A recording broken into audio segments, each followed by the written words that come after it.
Podcast milik Deddy Corbuzier kembali menjadi sorotan publik setelah menghadirkan Salsa Erwina, tokoh muda yang dikenal vokal mengkritisi kebijakan pemerintah. Dalam perbincangan hampir 2 jam itu, topik utama yang diangkat adalah rancangan undang-undang perampasan aset yang selama bertahun-tahun mandek di DPR. Deddy dengan gaya lugasnya membuka percakapan dengan pertanyaan mengapa aturan yang dianggap krusial untuk pemberantasan korupsi dan pencucian uang ini tidak kunjung disahkan. Publik, kata Deddy, semakin bingung karena urgensi RUU ini jelas, mengembalikan uang rakyat yang hilang akibat kejahatan ekonomi. Pertanyaan tersebut memancing penjelasan mendalam dari Salsa yang menyebut bahwa RUU perampasan aset sebenarnya dapat mempersempit ruang gerak para koruptor. Jika dijalankan konsisten, negara bisa segera mengambil kembali aset hasil tindak pidana tanpa menunggu vonis selesai. Artinya, dana publik yang sebelumnya lenyap bisa dipakai kembali untuk kepentingan masyarakat luas.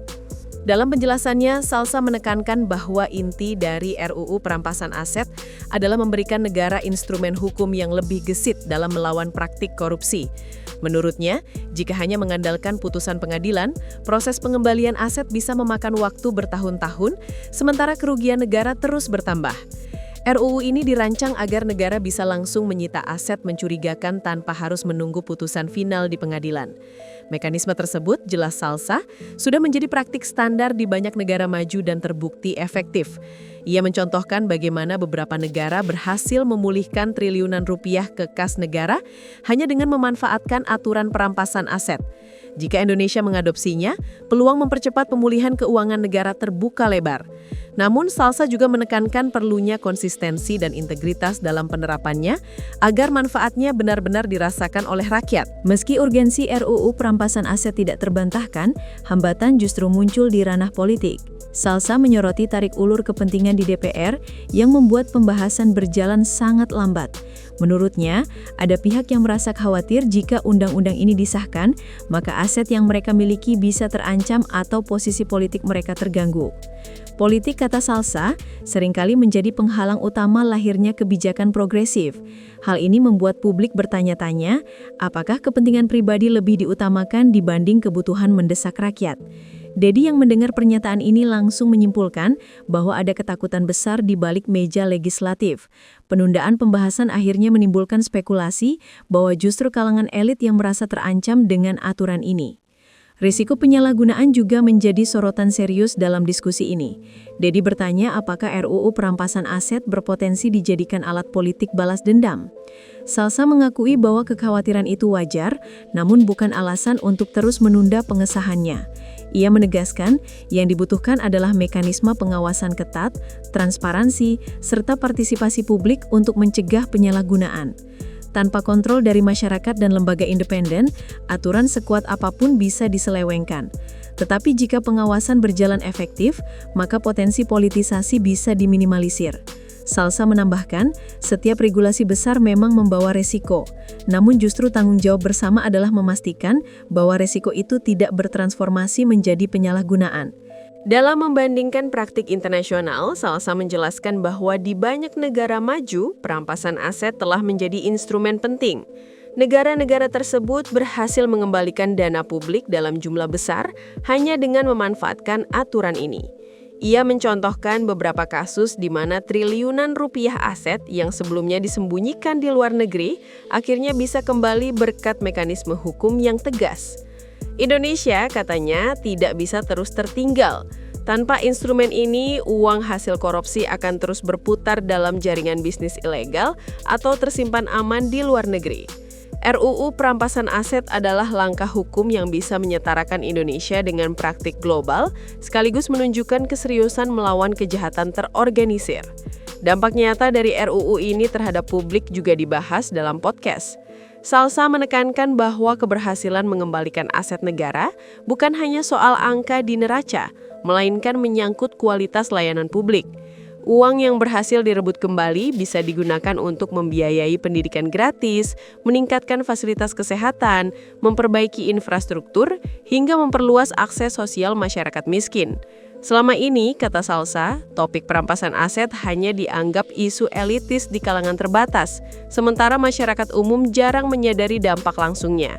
Padahal setiap rupiah yang kembali dari hasil kejahatan adalah hak rakyat yang seharusnya dipakai untuk kesejahteraan bersama. Dedi kemudian menantang dengan pertanyaan praktis, bagaimana menjamin bahwa aset yang dirampas benar-benar digunakan untuk kepentingan rakyat, bukan kembali masuk ke kantong pejabat.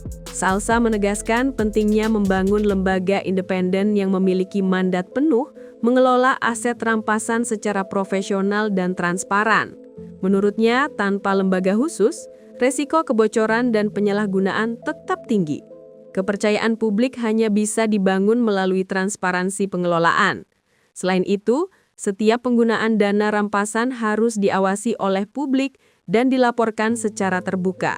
Dengan cara itu, rakyat dapat memastikan bahwa hasil perjuangan hukum ini benar-benar sampai ke tangan yang berhak. Salsa juga mengingatkan bahwa RUU perampasan aset bukanlah solusi tunggal untuk masalah korupsi di Indonesia. Ia menegaskan, aturan ini hanyalah salah satu instrumen dari sekian banyak strategi pemberantasan korupsi. Tanpa dukungan instrumen lain seperti penguatan lembaga anti korupsi, reformasi sistem peradilan, dan pendidikan integritas, hasilnya tidak akan maksimal. Namun demikian, tanpa aturan ini, negara akan selalu kesulitan mengejar uang haram yang sudah diputar dalam sistem keuangan global. Salsa menilai bahwa RUU ini ibarat pintu masuk untuk mempercepat pemulihan, meski bukan jawaban final atas kompleksitas masalah korupsi di tanah air. Aspek psikologis masyarakat juga dibahas. Salsa menilai, publik seringkali kehilangan harapan ketika menyaksikan kasus besar berakhir tanpa kejelasan. Ketika uang rakyat raib tanpa bisa kembali, rasa frustasi itu menumpuk dan memunculkan ketidakpercayaan terhadap sistem hukum. Kehadiran RUU perampasan aset, menurutnya, dapat mengembalikan optimisme publik. Dengan aturan ini, pesan yang disampaikan negara sederhana. Siapapun yang melakukan korupsi atau kejahatan ekonomi, jangan berharap bisa menikmati hasilnya. Cepat atau lambat, aset itu akan kembali ke tangan rakyat. Pesan tegas ini penting untuk memulihkan kepercayaan yang sempat hilang. Menutup perbincangan, Dedi menilai diskusi ini bukan hanya soal hukum, tetapi juga moralitas bangsa. Ia menyebut keberanian Salsa dalam menyuarakan isu sensitif sebagai cerminan generasi muda yang berani bersuara melawan ketidakadilan.